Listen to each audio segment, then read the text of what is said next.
dernier kilomètre de la longue. Allez.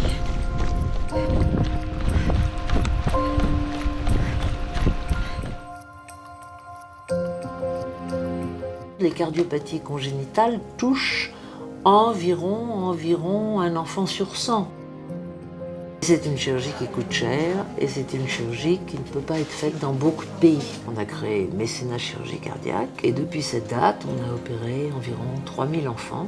Je sais pas comment tu nous as connus. Bref, j'ai une jeune fille qui m'appelle en disant voilà, je voudrais courir un marathon par continent. L'arrivée à Lima. J'aimais courir, j'aimais être investie auprès des enfants. Et donc je suis allée voir Mécénat Chirurgie Cardiaque qui, eux, portent leur action via des événements sportifs. Et puis elle vient me voir avec une présentation. À l'époque, je me rappelle, elle n'était pas terrible ta présentation. Puis c'était un soir, tu as dû venir à 19h. Puis je lui dis, bah écoute, va chercher des sous. Puis quand tu auras sauvé un enfant, tu me rappelles. En me disant, bon bah avant que je la revoie celle-là, j'ai le temps. Je crois que c'est 4 jours après. Allô, bonjour, oui, bon, j'ai déjà soulevé 5000 €. Je dis merde. Spécial et tout. Première montée.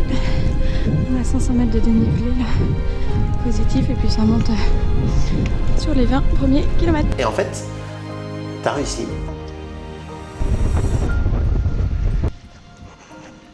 Moi, une de mes inspirations, c'est clairement Fatoumata. Elle arrivait avec une maladie du cœur, il n'y avait pas de moyens financiers, il n'y avait pas de moyens techniques dans son pays. C'était un petit miracle qu'elle ait été repérée par l'association, qu'elle soit arrivée en France. C'est une chaîne de générosité, hein. Il faut des gens qui donnent de l'argent, il faut des gens qui accueillent les enfants.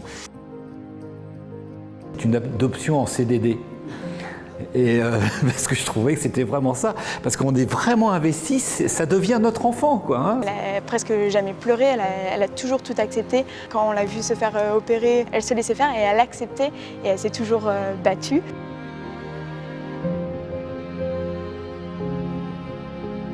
Ça permet de faire des choses fantastiques parce que c'est des petits enfants qui viennent tout seuls du bout du monde.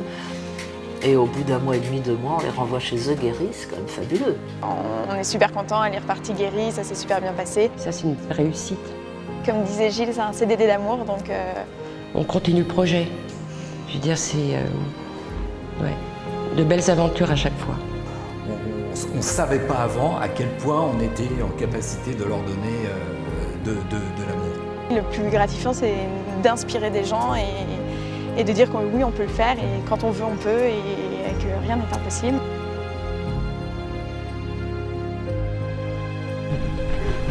Ouais, on retrouve des copains de route. Ça remonte le moral. Tu peux me montrer tes ailes, s'il te plaît ?